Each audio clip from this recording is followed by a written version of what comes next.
بسم الله الرحمن الرحیم. الحمد لله و الصلاة و السلام علی رسول الله صلی الله علیه و سلم. در درس‌های گذشته ما شما خواندیم که مردم به اشکال مختلف مخلوقات پرستش میکردن و از جمله کسایی که مخلوقات پرستش میکردن یکی از اونا پرستش چی بود؟ احبار بود که علمای خود پرستش میکردن و قانونی که احبار میساختن و باز اونا رو اطاعت میکردن. بخش دومش راهبان بود که وقتی که راهبا قانون میساختن ضد شریعت الله باز اونا از این پیروی میکردن. اولش احبار بود، دومش راهبان بود. بعد از این رهبرا بودن که بعضی کسا امور رهبرای مختلفه او را قوانینشان اطاعت میکردن و او را معبود خود ساخته بودن و آیات قرآنی را رد کرد. حالا نوبت میرسه به پدرسالاری و قوم پرستی و وطن پرستی. آیات قرآن عظیم‌الشان این اندیشه ها را هم رد میکنه. بعضی کسا هستن که اونا پدرای خود پرستش میکنن. چه قسم پدرها را پرستش میکنن؟ که چیزی که از پدرایشان مانده، از نیاکان و اجدادشان مانده، اونمو را اطاعت میکنن و شریعت الله را قبول نمیکنن. الله متعال در مورد از اینا چی میگه؟ کسایی که پدر پرستی میکنن. حالا هم بسیاری کسایی هست میگه برادر رای پدرایت اعلانتی، چیزی که پدرایت کرده. پدرها مثلا گرفتن افغانستان به روسا فروختن. بسیاری کسا میگه چیزی که پدرایت کرده و نمور رای از این پدرها را بگی. خورای پدرت ببی که اگر مطابق قرآن عظیم‌الشان و احادیث رسول الله صلی الله علیه و سلم بود رای از اونا درست است و از اونا پیروی بکنین. اگر نه که رای پدرها مخالف قرآن عظیم‌الشان است و سنت رسول الله صلی الله علیه و سلم است و قانون میسازن که ضد شریعت الله است، این حال وقتی که از او تو پیروی میکنی در حقیقت ربوبیت الله را به کی دادن؟ به پدرای خود دادن. قرآن عظیم‌الشان در مورد از اینا چی میگه؟ سوره بقره آیت 170: وَإِذَا قِيلَ لَهُمُ اتَّبِعُوا مَا أَنزَلَ اللَّهُ قَالُوا بَلْ نَتَّبِعُ مَا أَلْفَيْنَا عَلَيْهِ آبَاءَنَا أَوَلَوْ كَانَ آبَاؤُهُمْ لَا يَعْقِلُونَ شَيْئًا وَلَا يَهْتَدُونَ. اعوذ بالله من الشیطان الرجیم. الله متعال اینجا چی میگه؟ در مورد او مشرکینه که پدرای خود ربوبیت برش داده بودن، شریعت را که الله تعیین کنه ایوازش او شریعت و قانون برشان پدرایشان تعیین میکرد. الله متعال میگه و اذا قیل لهم اتبعوا ما انزل الله، از صفات مردمای مشرک و بیدین چی هست که وقتی برشان گفته شود اتبعوا شما متابعت بکنین از چی؟ از ما انزل الله، از چیزی که الله متعال نازل کرده. شما از قرآن عظیم‌الشان پیروی کنین، از احادیث صحیحه رسول الله صلی الله علیه و سلم پیروی کنین. این استدلال بسیاری کسایی که امروز میکنه این از حال نیست، این از قرنها قبل است. قبل از رسول الله صلی الله علیه و سلم بود، در زمان ابراهیم علیه السلام بود، در زمان موسی علیه السلام بود و آل هم موجود است. آیات قرآن همی حقیقت هم میگه که بعضی مردمایی که حق نمیخواین و اینا مشرک میشن، کافر میشن، علتش چی است؟ علتش اینمی است که و اذا قیل لهم اتبعوا ما انزل الله، وقتی که برشان گفته شود که شما متابعت بکنین از آنچه که الله نازل کرده. الله چی نازل کرده؟ الله دو چیز نازل کرده. یکی وحی جلی را نازل کرده که قرآن عظیم‌الشان است، دیگه وحی خفی را نازل کرده که احادیث صحیحه رسول الله صلی الله علیه و سلم است. چرا؟ در مورد احادیث رسول الله صلی الله علیه و سلم هم الله میگه که و ما ینطق عن الهوى ان هو الا وحی یوحى. این حال کسی که میگه من حدیث قبول ندارم متن قرآن قبول دارم این کافر است. چرا؟ به می آیت قرآن کافر است که الله برش میگه و ما ینطق عن الهوى، او چیزی که رسول الله صلی الله علیه و سلم احادیث گفته او را خود از دل خود نگفته. این خود مسائل شرعی که است. وقتی که رسول الله صلی الله علیه و آله گفته که نماز صبح اقدر رکعات بخوانید، نماز پیشینه اقدر رکعات بخوانید، نماز خفتن اقدر رکعات بخوانید، این رسول الله صلی الله علیه و آله به اساس چی گفته؟ وحی است برای رسول الله صلی الله علیه و سلم. و ما ینطق عن الهوا. در قرآن تنها گفته اقیموا الصلاه، شما نماز بخوانید. اما نماز صبح چند رکعات بخوانیم؟ چند رکعاتش فرض بخوانیم؟ چند رکعاتش سنت بخوانیم؟ نماز پیشین چند رکعات بخوانیم؟ در قرآن گفته و آتوا الزکات، زکات بتین. حالا مثلا زکات پول چقدر بتیم؟ زکات طلا چقدر میشه؟ زکات نقره چقدر میشه؟ زکات حیوانات چقدر میشه؟ زکات اموال تجارتی چقدر میشه؟ یا کلش وقتی که رسول الله صلی الله علیه و سلم تعیین کرده، از چی تعیین کرده؟ رسول الله صلی الله علیه و سلم کدام پروفسور و دکتر و ماستر خود نبود که او تجارب سابقه خود بیان بکنه.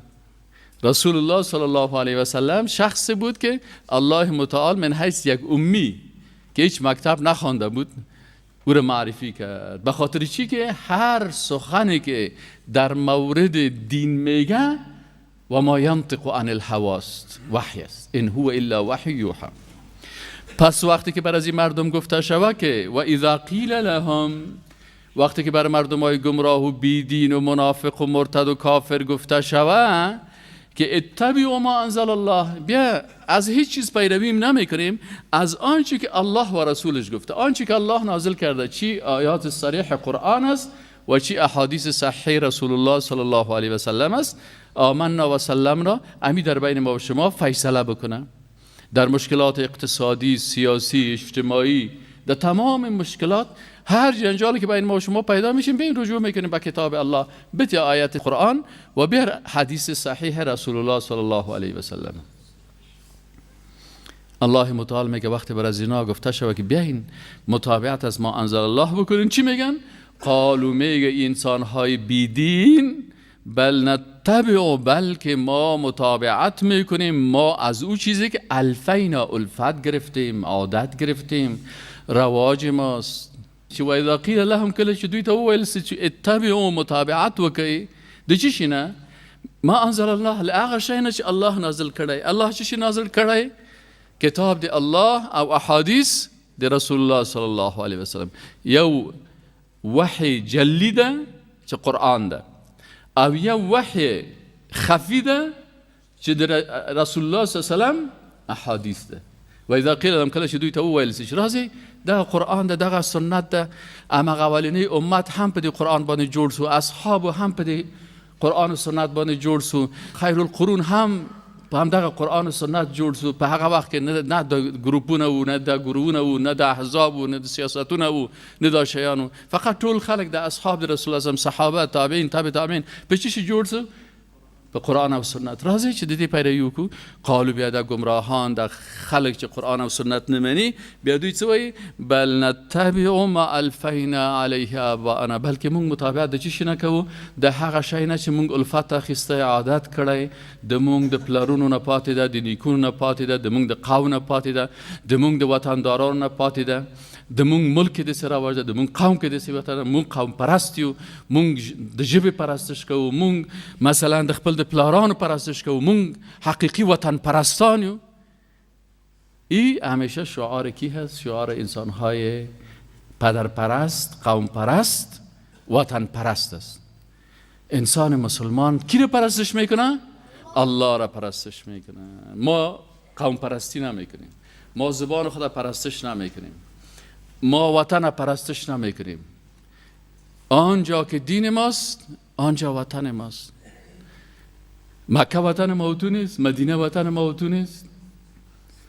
تمام جهان اسلام وطن مسلمان ها هست. حالا که سر ما اینا دایره را قید کردن و برای ما ویزا تعیین میکنه که از یک منطقه دیگر منطقه بریم، این خب مشکل دونه ما هستن که وا پیروی از شریعت الله نمیکنه. اگر شریعت الله نافذ شود در هر منطقه اسلامی، ویزا و پاسپورت مسلمان چی هست؟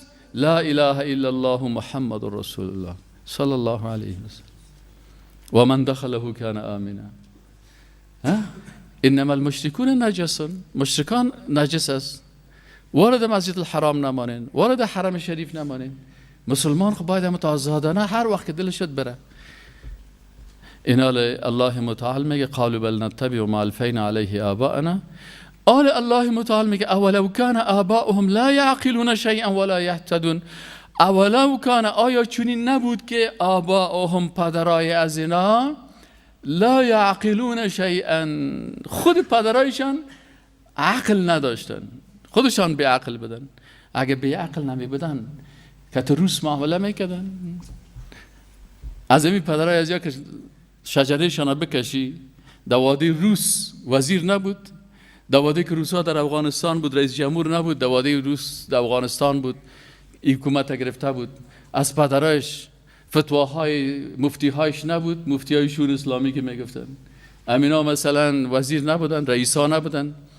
خویا چی کردن؟ خوی نمی مردم ها بودن که با اونمو نکتایی و دریشی و دکترا و پروفیسوری فروختن بر روس ها. و اینمی قسم در زمان انگلیس ها و اینمی قسم در زمانهای دیگرایش. پس وقتی که شما از پدرایتان پیروی میکنین، از کدام پدرها پیروی میکنین؟ از پدرهایی که عقل نداشتن، منطق نداشتن، علم نداشتن، دانش نداشتن، خودشان پیرو کتاب و سنت نبودن، خودشان در شرک مبتلا بودن. شما از اونا پیروی میکنین؟ دکومو پلرونه تاسو اطاعت کوي. تو باسه دغه د پلرونو شجره و باسه. په پلرونو کې گل زمان نسته، اول میر نسته، سازندگان نسته دی. هغه جنرالان چې روسانو ته افغانستان خرڅ که هغه نسته دی. مطابقت دوی نکوي. الله وایي چې د دوی دا مشکل ده. اولو کان آباؤهم لا یعقلون شیئا، آیا دوی پلرونه داسې نه و چې لا یعقلون شیئا، دوی هم عقل نه درلوده؟ هیڅ شیئا، هیڅ عقل نه درلوده. که چیرې دوی عقل درلوده اوس به په دوزخ کې دوی سوځېده، اوس به دوی په قبرو کې به د الله غضب نازل و. دا خو ټول بې عقلي ده. که دوی عقل درلوده اوس غیب ده، ایمان به غیب ده، ایمان به غیب است. اگر ایمان به غیب نمی بود باز شما میدیدین که پدر و وضعیتشان در قبر چی حالت است. میخواین عین سناریوی قدیمیه که اونا هلاک شدن، تباه شدن، رسوای دنیا و آخرت شدن، شما هم میخواین امی قسم شوین؟ امی قسم که شرمنده تاریخ شدن تا امروز. مثلا در تاریخ که نامهای از اونا را شاه شجاع را تا امروز هم مردم نفرین میگه نوکر و غلام انگلیس بود. برعکس وزیر اکبر خان عکس شده سر شانه خود نصب میکنن. تاریخ همی قسم است. از ملا مشک عالم او وقت تروریست میگفتن، آل مشک عالم عکسایش در چارایی ها نصب میکنن من حیث قهرمانان افغانستان. همی قسم دیگرایی که هستن. برعکس از او کسایی که امرای کافرها و بیدینا و مشرکین تعامل و معامله کردن، شاید در وقت زمامداریشان یک تعداد مردمای چاپلوس و یک تعداد علمای شکم پرست بر از را فتاوای میدادن، لکن تاریخ باز پسان چی میکنن؟ ذلیل میسازشون. در تاریخ بسیار زشت نوشته میشه. همیشه تاریخ 50 سال بعد نوشته میشه. چند سال بعد؟ از ما و شما 50 سال بعد از مرگ 50 سال بعد چی میشه؟ تاریخ نوشته میشه. بازم تاریخ میگه که مثلا استاد دایی چه قسم بود، او قضاوت عادلانه میشه. باز از کلگی الخ بسیاری کس از ترس کسان بسیاری چیزا گفته نمیتونه. حال تاریخ نوشته کردن میتونی؟ ها؟ اگه بخوای تاریخ نوشته کنی هیچ چیز نوشته کردن نمیتونی. خیلی چی کنیم یا پاک پروردگار؟ این می قسم به عقل هستن دیگه، خیلی چطورشون کنیم دیگه. در آیت دیگه قرآن در سوره لقمان آیت 21 و اذا قیل لهم اتبعوا ما انزل الله قالوا بل نتبع ما وجدنا عليه آباءنا اولو كان الشيطان يدعوهم الى عذاب السعیر. این گپ باز الله متعال تکرار میکنه در اینجا. میگه ببینین و اذا قیل لهم، وقتی که گفته شد برای زنای تبع و متابعت بکنین با انزل الله، از آنچه که الله نازل کرده از وحی خفی و جلی، قالوا میگن بل نتبع، بلکه ما متابعت میکنیم ما از آن چیزی که وجدنا علیه آباءنا، یافتیم به او کی؟ پدرای ما را.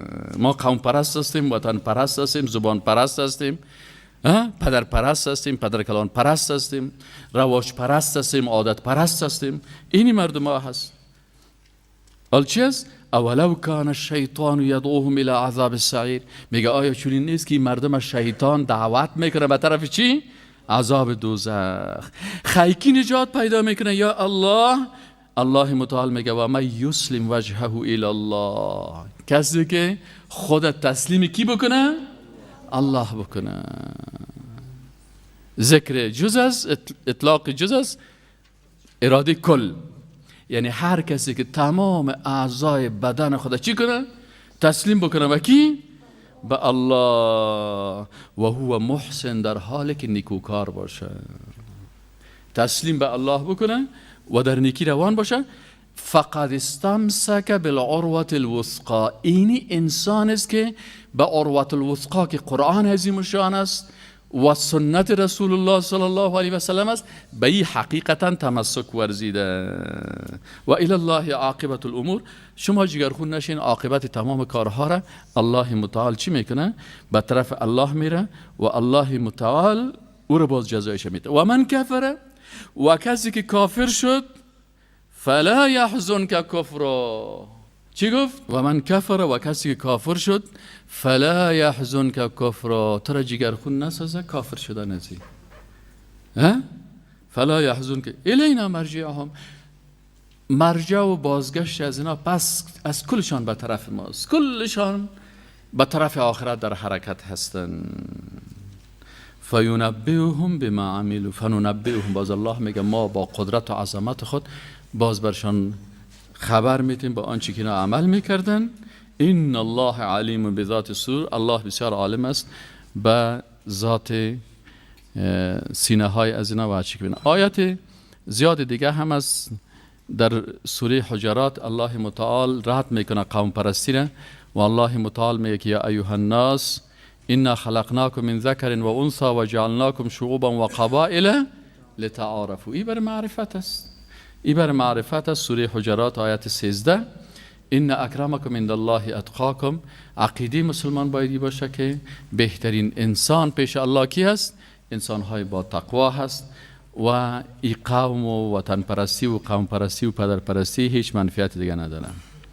این مفهوم چیه؟ که برتریت پیش الله در قوم پرستی و وطن پرستی نیست، بلکه در چی هست؟ در تقوا هست.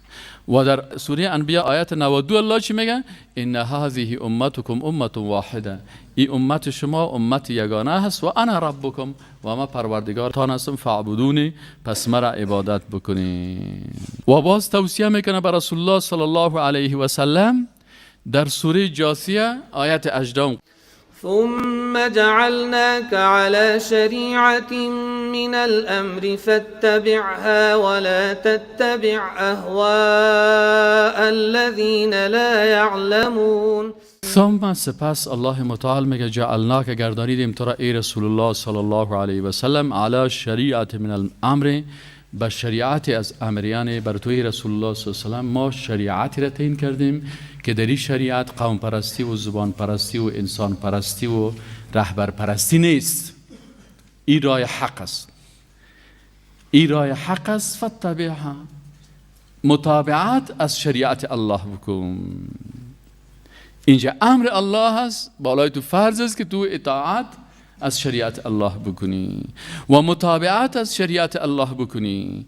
ولا تتبع، و متابعت نکو ای قرآن شناس. اول خطاب به رسول الله صلی الله علیه و سلم است، دوم خطابش هر کسی که قرآن میخونه. ما و شما که میخونیم برای ما الله چی میگه؟ متابعت از چی بکن؟ از شریعت الله بکن. ولا تتبع، و متابعت نکو اهواء الذین لا یعلمون، از خواهشات کسانی که علم ندارن. یا خود عالم میگیرن لکن پیش الله جاهل هستن. علمی که انسان به وحدانیت الله نرسان، مؤمن واقعی را نساخت، از ویروس های فکری و عقلی و اعتقادی را پاک نکرد، و هیچ علم نیست. اللهم انی اعوذ بک من علم لا ینفع. رسول الله صلی الله علیه و چه قسم دعا میکرد؟ پروردگارم ما به تو پناه میبرم، همین قسم که از شیطان پناه میبرم بر تو، از او علمی که منفعت نرسانه، از او هم به الله پناه میبرم. پس این نیست که یک نفر بسیار عالم شود باز او بسیار با تقوا شود. نه، یگان وقت یک آدم بسیار ساده و عاجز است، بیچاره 4 کلمه حق میشنوه، بسیار متقی و موحد یک تا پرست میباشه، بی سواد هم است. یگان وقت دیگه سگونی یک نفر پروفسور است لکن اینمی به حق تسلیم نیست. خوب احادیث میفهمه، آیات میفهمه، لکن خواسته های دنیا و ترا سر از این تاثیر میکنن. یک قصه بردان بکنم. خب در پیروی از شریعت الله. میگه یک وقت رسول الله صلی الله علیه و سلم وقتی که در مدینه منوره آمد، اونجا علمای نصارا بودن، در نجران میگفتن و کجا میگفتن. یک عالم از دیگه از همین احبار، کسایی که ضد شریعت الله کار میکنه، این دیگه به خاطر مناظره و همین مردمای بیدین که زیاد هستن، زیاد دروغ میگن که من مناظره میکنم و شکست دادم و شهلا بردم و فلانی کردم، در حالی که دروغ بسیاری گپایش که سعی کنیم نمیخوای به حق برسه، فقط میخوای مردم فریب بده. این صاحب آمد که مناظره کردن پیش رسول الله صلی الله علیه و سلم. در میرا می آمد دیگه یک بیادر از این جاهل است. بیادر خردش چی است؟ جاهل است، بی سواد است، هیچ چیز نمیفهمه. این دیگه چی میکنه؟ این دیگه به حساب دریور از این سابق دریور چی رو میفتن؟ کسی که هم رسپان شتر میگرفت، امو شتر میبرد، این دیگه به حساب دریور از این هست. این سائق از این سائقی رو میگفتن. این سائق چی است؟ صاحبی همین آدم چاق و شکم کته که بسیار اینجا تو راست هم تو پر از لپ و گوشت است، هم تو راه رفته میره. این دیگه صاحب دمی سر شتر سوار است. شتر یک عادت خراب داره، وقتی که راه میره آدم این قسم شده میده. من یک دفعه در مدینه منوره بود، در مکه مکرمه سر شتر سوار شدم. اونجا شتر زیاد است که یا یک وقت این تو میگه همین دل جگر ده برات شورک میته. خب اگر شتر تکر کرد پاش کدام جای بند شد، باز تکر از او بسیار خطرناک است. دمیرا که آدمی صحرا میرن، دمی دم پای از می شتر از می عالم و مولوی کته چاقه که حبر از به حسابی صاحب سوار است، دمی دم پای شتر از یک سنگک می. وقتی که سنگ می پای شتر که سنگ دکه میخوره یا تکر میکنه، این شتر یک تکان بسیار خطرناکی رو میده که همین دل و جگر از این کلشه بالا میره. امی بیادر جاهل ازی رسول الله صلی الله علیه و سلم دشنام میده. بیادر جاهلش با کی دشنام میده؟ با رسول الله صلی الله علیه و سلم. خب خلاصه ایده می تکر که برابر شدی، برادر جاهل از جهالت خود چی کرد؟ دشنام داد.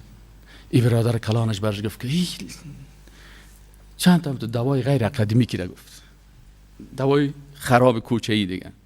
من هم میگم به خاطر از اینکه خوب نیست. نه این شخص به رسول الله صلی الله علیه و سلم وقتی که دشنام داد، این برادر حبرزی چی کرد؟ خیست امی برادر خرد خدا چی کرد؟ دشنام داد، سرش قار شد که ای غضب شوی، این بسیار آدم به عقل استی، بسیار آدم به شخصیت استی، این بسیار لوده استی. این برادرش گفت من طرفداری از تو کردم و دشنام دادم.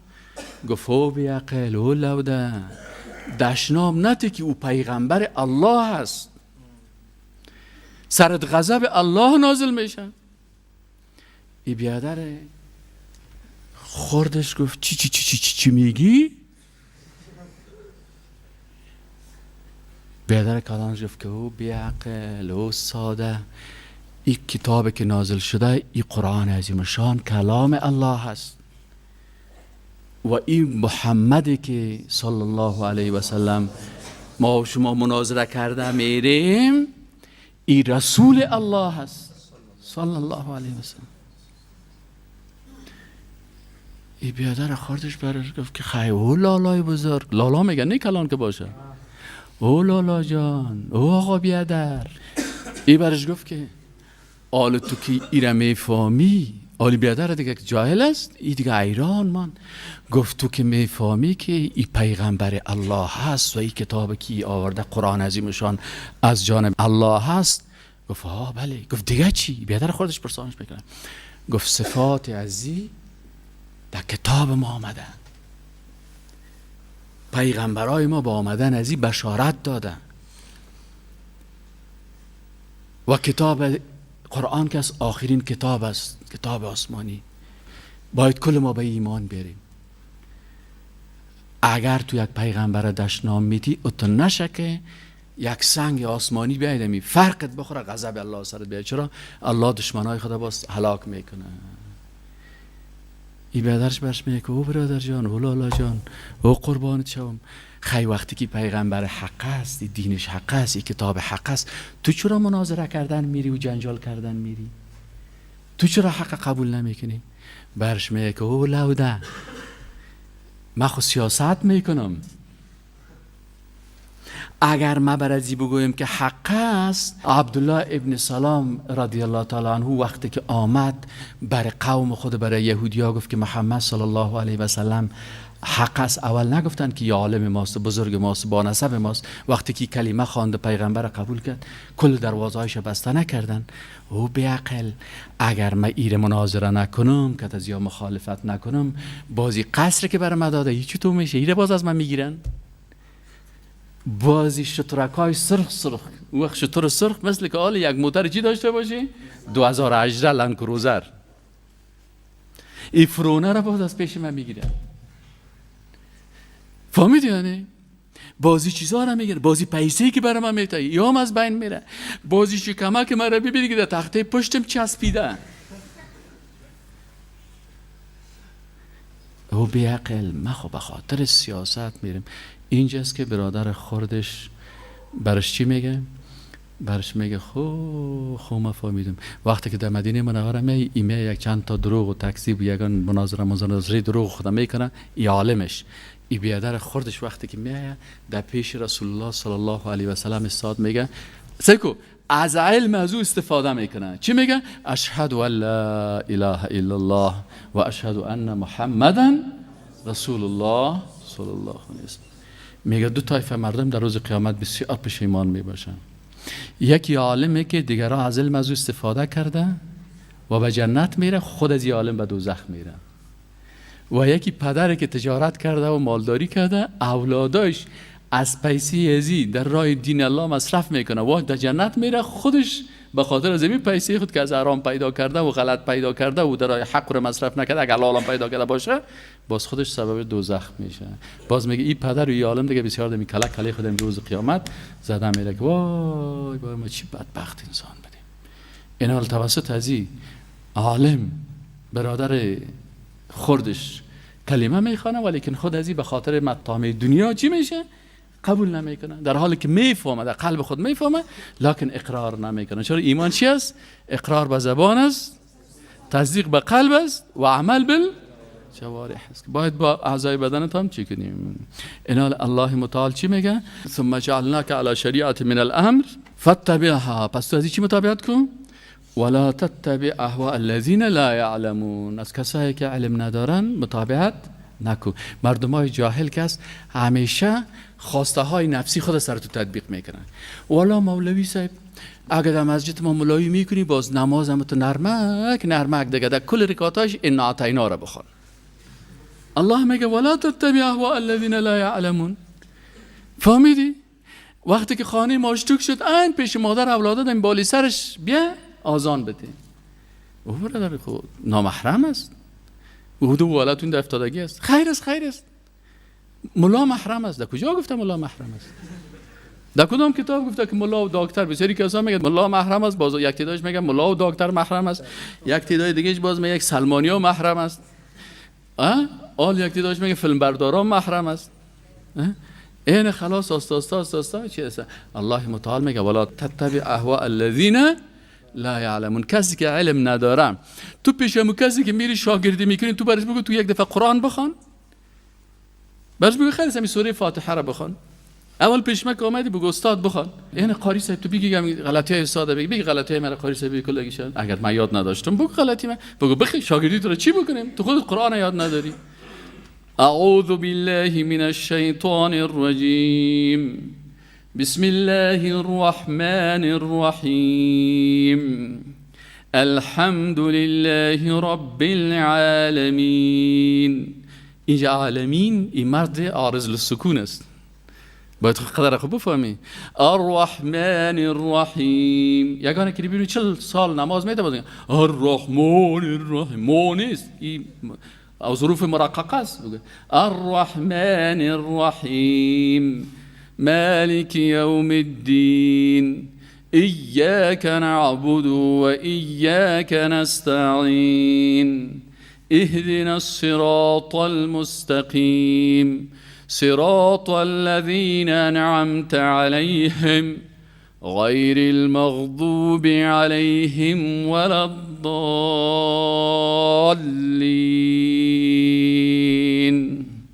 چند نمره میتی قاری صاحب؟ 90 خوب است، 90 نمره ممتاز است. ممتاز است چند شروع میشه در کشورهای عربی؟ از 90 تا 100 چی است؟ ممتاز است. از 90 پایان که باز جدا است. 90 که بود از 90 تا 100 این مرا قاری صاحب 90 داد. بیانی بخونم رو اگر تو 50 دادیم صحیح بشه قاری صاحب برشه. الله میگه ولا تتبع اهواء الذين لا يعلمون انهم لن یغنوا عنك من الله شیئا. این مردمای جاهل برای تو هیچ فایده نمیکنه از الله، هیچ چیز. نه تقدیر تو رو تغییر داده میتونه، نه مرگ تو را تغییر داده میتونه، نه نان چاشتی که برات مقرر است او را ای تغییر داده میتونه. امی کلانش هم که سایل کنی اینمی نان چاشتی که در یک جای مقرر باشه اونم را میخوری، از جانب الله هست. روزی که نفقیت در یک جای خلاص شدی است، اگر نه که در یک جای نفقیت باشه خلاص. حسن بصری رحمت الله علیه یک کسی که تسیلی زد او برش گفت الله تو را ببخشه. گفت چرا دعا کردی شیخ بزرگوار؟ من تو را که تسیلی زدم. گفت تو انسان بیخبر از دین، اینمی سیلی در تقدیر من رفته بود، خب افسوس گناهگارش تو شدی. فهمیدی؟ اگر یک سیلی در تقدیرت رفته باشه، فهمیدی؟ اگر او را هر قسم کنی او با سیلی را میخوری.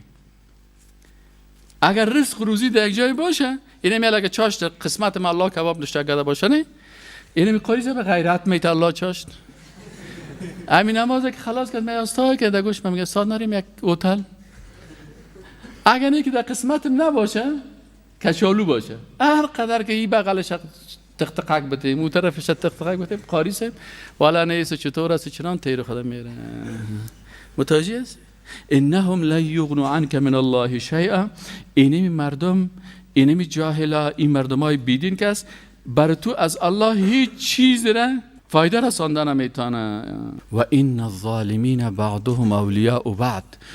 وقتی که شما میبینید که بعضی کسا دوستای زیاد داره میگه فلانی دوستش هست، این چی هست؟ الله متعال میگه ظالما ان الظالمین بعضهم اولیاء. یک ظالم دوست کی است؟ دوست ظالم دیگه است. وقتی که دوستی میکنه در دوستی از هم تو جگر خون نشو. اما دوست تو کی هست؟ والله ولی المتقین. اگر تو تقوا داشتی، ایمان داشتی، الله دوست است. هم عزت دنیا برات میده، هم عزت آخرت میده. اینال بعضی از مردمای بیدین هستن باور بکنین قوم پرستا. امی نفرای بشار الاسد که سوا چه قسم یک شیر جور کرده خو وانشته کرده بدن در یک جای میگفتن 40 سال پیش پدر ازی یا خود ازی میگن آمنت بالبعث ربا لا شریک له. میگه ما ایمان آوردیم به حزب بعث. و یک حزب دارن برام حزب چی؟ حزب. میگه آمنت بالبعث ربا، ایمان آوردیم به ای که حزب بعث رب ما هست. لا شریک له، بر از او شریک نیست.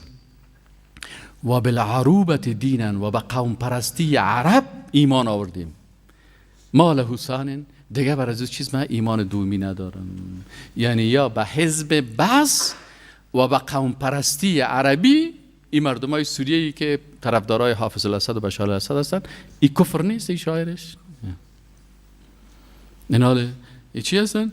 یا حزب بعث خالق خود میگیره و قومیت قوم پرستی را دین خود بگه. اینمی بود و جمال ناصر بود و معمر القذافی بود و صدام حسین بودن، یا کلشان قوم پرستا بودن. الله متعال در مورد از یا چی میگه؟ در مورد مردمای بیدین در سوره فتح آیه 26 بخونین. إذ جعل الذين كفروا في قلوبهم الحمية حمية الجاهلية فأنزل الله سكينته على رسوله وعلى المؤمنين وألزمهم كلمة التقوى وكانوا أحق بها وأهلها وكان الله بكل شيء عليما. سکن اذ جعل الذين كفروا، هنگامی که گردانیدن کسایی که کافر بودن وقتی که رسول الله صلی الله علیه و از مدینه منوره میخواست به مکه مکرمه بره. برای چی بره؟ میخواستن طواف کنن، میخوان میخواستن به زیارت بیت الله شریف برن، لکن کافرها چی کردن؟ در قلبهای خود حمیه را علما چی میگن؟ میگه الحمیه مأخوذه من الحم و هو الحراره المتولده من الجواهر المتوقده. میگه وقتی که تو یک جوهر را در میتی، مثل که طلا را مثلا آهن میخوای بسوزانی یا طلا را میسوزانی، از یک حرارت تولید میشه، مثل آتش واره، یا مثل که آفتاب همون حرارت تیز میداشته باشه، ایره هم میگن. پس اینا اینمی قسم آتش جاهلیت و قوم پرستی را اینا روشن کردن. اذ جعل الذين كفروا في قلوبهم، در قلبهای خود حمیت، یعنی حرارت چی را؟ حرارت قوم پرستی، حمیت الجاهلیه، اونمو حرارت جاهلیت، یا بسیار تون بودن و رنگاشان تیز بود که ما نمیمانیم. برکت اصحاب که با بیت الله شریفین رایشان بند کردن. فانزل الله سکینته علی رسوله و علی المؤمنین. لکن الله متعال در مقابل حرارت و تندی و بدبختی و کفر زنا، الله متعال نصیب مسلمان ها چی را گشتن؟ سکینه، سکون، آرامش قلبی. بزرگترین تابلیت مسلمان چی است؟ تابلیت روانی هست که قرآن عظیمشان برای آرامش میده، ایمان بر انسان آرامش میده. هر قدر که یک وقت ما در روانشناسی اسلامی همین قسم برای جوانان میگفتیم شما سعی کنید در روانشناسی اسلامی چه قسم است؟ یک قاعده را براتون بگویم. این یک چیز است یاد بگیرید. مثلا تو انسان هستی، داری یک انسان است، این ایمانش است و اینی قوی آرامش است. این را روانشناسی میگن، روانشناسی قرآنی. یکی روانشناسی است کافرها جور کردن، یکی روانشناسی اسلامی هست. این حالا اگر ایمانت 5% بود، چند فیصد بود؟ آرامش چند فیصد است؟ 5%. ایمان 5% بود، آرامش چند فیصد است؟ اگر ایمان 50% بود، آرامش چند فیصد است؟ 50%. اگر ایمان 100% بود، آرامش چقدر است؟ 100%. یعنی به اندازه قوت ایمان، قوت سایکولوژی و آرامش روانی برای انسان ایجاد میشه. به اندازه ایمانت. کسایی که ایمان قوی دارن به اندازه قوت ایمان خود در زندگی چی هستن؟ آرام است، آرام. الله متعال میگه فانزل الله سکینته علی رسوله و علی المؤمنین. این سکون و آرامش روانی را الله برای کی نصیب کرد؟ بر رسول الله صلی الله علیه و سلم و علی المؤمنین و بر مؤمنا و الزمهم کلمت التقوا و بر از اینا لازم گردانید چی نه؟ کلمه تقوا را که بسیار اینا مردمای با ایمان و با تقوا بودن. و کانوا احق بها، الله یارا نصیبشان کرد چی را؟ تقوا را. یا مستحق چی بودن؟ مستحق سکینه و سکون و آرامش و مستحق ازی بودن که الله متعال بر از اینا تقوا نصیب بکنه و آرامش نصیب بکنه. یا هم حق بودن رسول الله صلی الله علیه و سلم و اصحاب رسول الله صلی الله علیه و سلم و امرای صحابه. و کان الله بكل شیء علیم، الله متعال به هر چیز عالم است. میفهمه که کی مستحق آرامش است که من برش آرامش بدم، کی را قلب آرام بدم، کی را آرامش روانی برش بدم، کی را تقوا نصیب بکنم، کی را حکومت الهی را که حکومت اسلامی را بدم. اینال چرا مسلمان ها حکومت اسلامی خوب ندارن؟ حکومت استاد از بالی سرت. هر وقت که تو لیاقت از رو پیدا کردی الله برات نصیبش میکنه. چون مسلمان ضعیف است، به ایمان است، نصفش پشت روس میره، نصفش پشت امریکا میره، نصفش در قوم پرستی مصروف است، نصفش دو. از این خاطر الله متعال بر از هیچ چیز نمیته، هیچ چیز نمیته، از پیشش کل چیز میگیره. یک وقتی در اکسنف رفتیم، شاگردان مرا گفتن استاد چرا ما مسلمان ها یک حکومت خوب اسلامی 100% که در او هیچ مشکل نداشته باشیم، اقتصاد ما هم جور باشه، امنیت ما هم خوبش باشه، کل چیز ما جور باشه نداریم. من برشان گفتم سعی کنیم برادر عزیز 4 دانه کله را برای رسم کردیم. چند تا؟ 4 دانه کله. یک کلهش است کی مثلا کله کافر است، صحیح است؟ کافر چند فیصد است؟ 100%. این حکومت کافری جور میشه. 100% حکومت کافری جور میکنه. یک نفر دیگه هست که این سیکولر است، مثلا کافر سیکولر است، این حکومت سیکولر جور میکنه. یک کس دیگه هست این هم کافر است لیکن کمونیست است، مثل چین شوروی که بود. این حکومت کمونیستی جور میکنه. چرا 100% کمونیست است، حکومت کمونیستی جور میکنه. مسلمان ها وقتی که مسلمان حقیقی بودند در عصر رسول الله صلی الله علیه و سلم و در عصر خلفای راشدین، اینا 100% مؤمن حقیقی بودند که قانون اساسیشان کتاب الله و سنت رسول الله بود. کتاب الله و سنت رسول الله صلی الله علیه و سلم. آیا خلفای راشدین حکومت جور کردن که 100% اسلامی باشه؟ جور نکردن. جور کردن. در وقت رسول الله صلی الله علیه و سلم و در وقت ابوبکر صدیق و در وقت عمر فاروق و در وقت عثمان ذی‌النورین و در وقت علی ابن ابی طالب، این قسم 100% حکومت اسلامی جور کردن. آل ما و شما که هستیم گفتیم اینی کلا از ما و شماست. عصر امروز که سعی کنید 10% قوم پرست. اینی سه تا کلایشون خالص بود. این کافر خالص، سکولر، این کمونیست خالص، این مسلمان خالص. اینی که است، این مشکلش چی است که 10% قوم پرست است. وقتی که موضوع قومی بیایه و زبانی و ترا بیایه خیزک میزنن نمیزنن. 10% دیگه اون دو پرست است. هست نیست؟ مجردی که بچه فیلم هندی مویای خدا بزوار جور کرد، سبا ببینم که هم بزوار آمدن. اگر مرغ وارو جور کرد، این مرغ وارو جور میکنه. 10% دیگه کمونیست است. کتابای مارکس و انگلس و لینین و فلان است. 10% مسلمان است. بابیش که مرد، پدر کلانش که مرد، الا بیار قاری صاحب، الا بیار مولوی صاحب، الا بیار قرآن شریف بخوانیم، الا گریان کنیم، چطور کنیم؟ اصلا نیست همین قسم. 10% دیگه از اینه که سیل کنی رواج پرست است. داروسیش که بیره بگه نه دیگه این چه دینداری نیست، ما رواج داریم. استاد والا در رواج ما گپ نزنین. والا استاد دلتا من قرآن نکو، دلتا من پختو کو. بسیار کسا ډېر خلک دي دلته مونږ قرآن نه کوو، دلته پښتو کوو، دلته د مونږ رواجونه دي، دلته د مونږ د پلارونو رواجونه دي. 10% قوم پرست هستیم.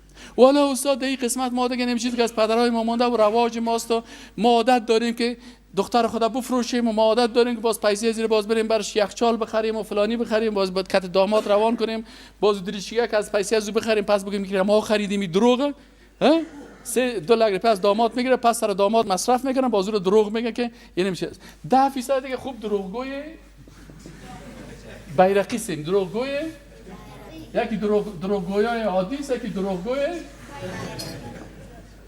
بیرقی. 10% دیگه خارجی پرست هستن. این خارجی پرستیشون چی هست؟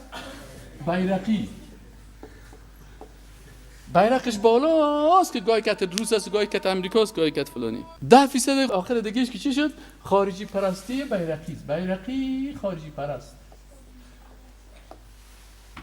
این حال وقته که اینی که کله شلغم شورواره است. صحیح نه؟ ای اگر حکومت کمونیستی جور کرد، ای شلغم شوروا حکومت کمونیستی را در اتحاد شوروی سقوط داد. فهمیدین یعنی؟ اگر این کله شلغم شوروا حکومت دموکراسی جور کنه، اگر امریکا چپه نشد، این شما مردم از زنده باز یاد خواد کردیم. فهمیدین؟ ایران سیست نه؟ یام چپه میشه. چرا کت از این کلیجه؟ اگر ای بخواه که حکومت اسلامی هم جور بکنه، اسلام هم بدنام میکنه. به خاطر از این وقتی که با این کله خود وقتی که داد از اسلام بزنه، مردم از اسلام متنفر میشن. چرا این خو از اسلام گپ نمیزنه؟ یک دفعه از قوم پرستی گپ میزنه، یک دفعه از سمت پرستی گپ میزنه، یک دفعه ریشش 1 متر میشه، دیگر روز باز ریشکش بالا میاد، یک روز کت خارجی میره، یک روز اگر نامی حکومت اسلامی هم بانه اسلام بدنام میکنه. یا سم تصمیم بگیرین، من در اکسن گفتم یا سم کافر سیکولر 100% شو، همین سیکولر را ببینی که خوب در کفر میره، باز که بهش بگی کافر جان زورش میته. حال خودت میگی که من سیکولر هستم، دین قبول ندارم. خودت میگی که در اقتصاد، در اسلام اقتصاد نیست، سیاست نیست، قرآن باید فقط در مسجد مانده شود، جایی که در اونجا هست دیگه در مسائل خود ما کار میکنیم. باز که برای این نفر بگی که تو خوبه صدها آیت قرآن کافر شدی، باز قارش میگه که او تو چرا ما رو کافر میگی؟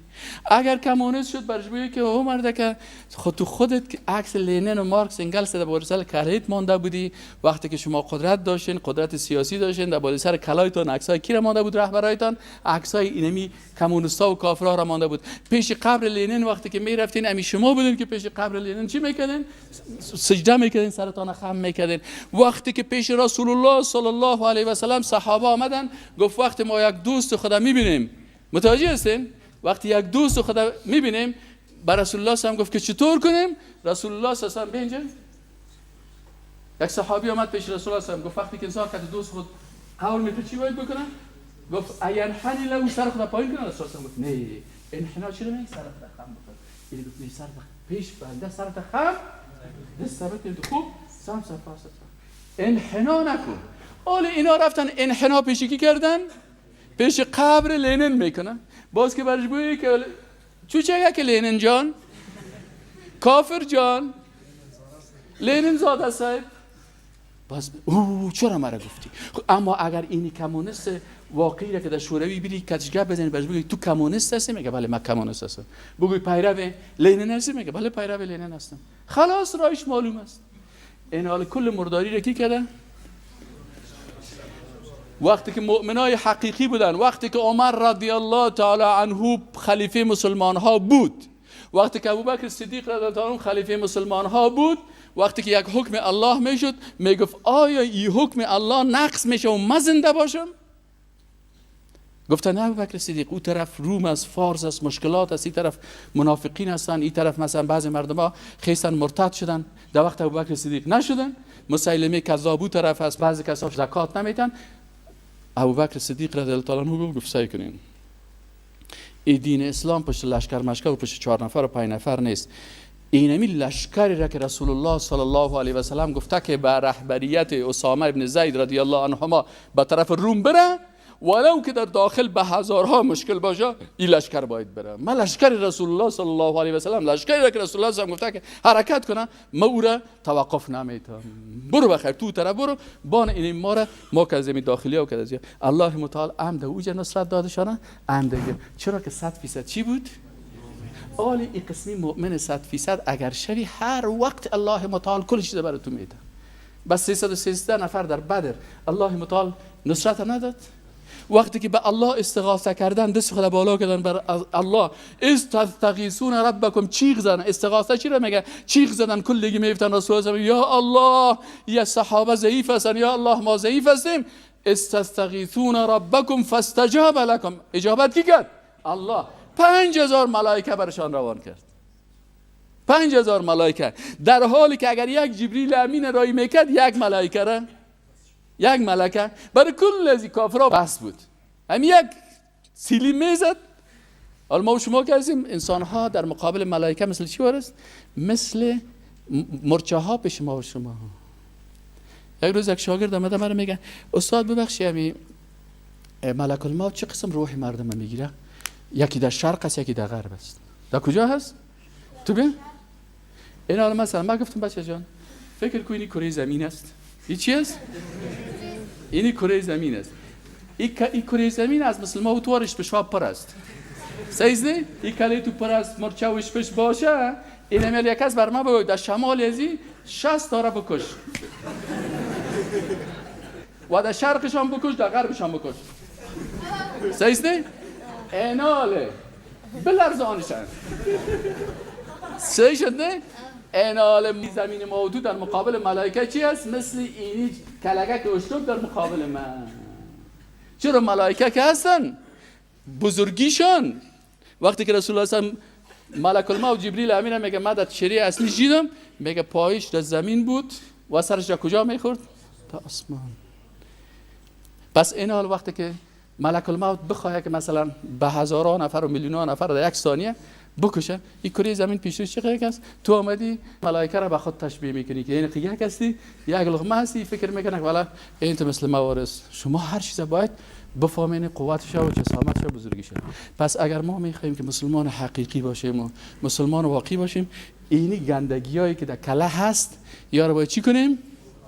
اینی کلای مردم سعی کنید در اینجا مثلا 10% سیکولر، 10% پدر پرست، 10% قوم پرست، اصل نیست 10% رواج پرست، 10% عقلگرا نیست، 10% کمونیست حس پرست نیست. پس وقتی که کل عزیز اینی خلاصه کل درس ما شماست، وقتی که اینی قسم کله مرداری که نه در او اسلام صحیح هست، نه مسلمان صحیح هست، نه کافر صحیح هست، نه سرش اون دو هم خنده میکنه. باور بکن سر زمین اون دو خنده میکنه. اون دو رو برو در هندوستان برو سیل کن، یک اون دو رو چند میلیون نفوس هندوستان برو، اگر یک نفر اون دو پیدا کردی که نامش محمد باشه، اون دو باشه نامش محمد باشه، یا اون دو باشه نامش فاطمه و زینب باشه، نیست. اما چقدر نامای اون دو در بین ما و شما هست؟ هزارها. سر اون دو خنده میکنه نمیکنه؟ میکنه خنده نمیکنه. کدام تا نصرانی رو دیدی که نام خدا محمد مانده باشه، نام خدا علی مانده باشه، دختر خدا نامش فاطمه مانده باشه؟ از ما و شما چقدر زنا و مرد این مردمایی که کلیش به اینی قسم است، تا وقتی که اینی که الله متعال میگه که فمن یکفر کل از طاغوت، میگه فمن یکفر بالطاغوت، اول باید با کل از چی شوی؟ کافر شوی. کلی از یار از کلگه که چی کنی؟ پاک کنی.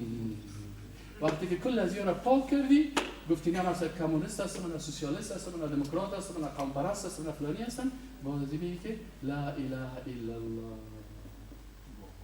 محمد رسول الله. الله متعال اینی قسم کلام نصیب ما شما. و الله که است زمین خدا هم گفته برای کی من میتم ان الارض یرثها عبادی صالح. اینی بود صالح. او کلی گنده باید پاک شده. السلام علیکم و رحمت الله و برکاته.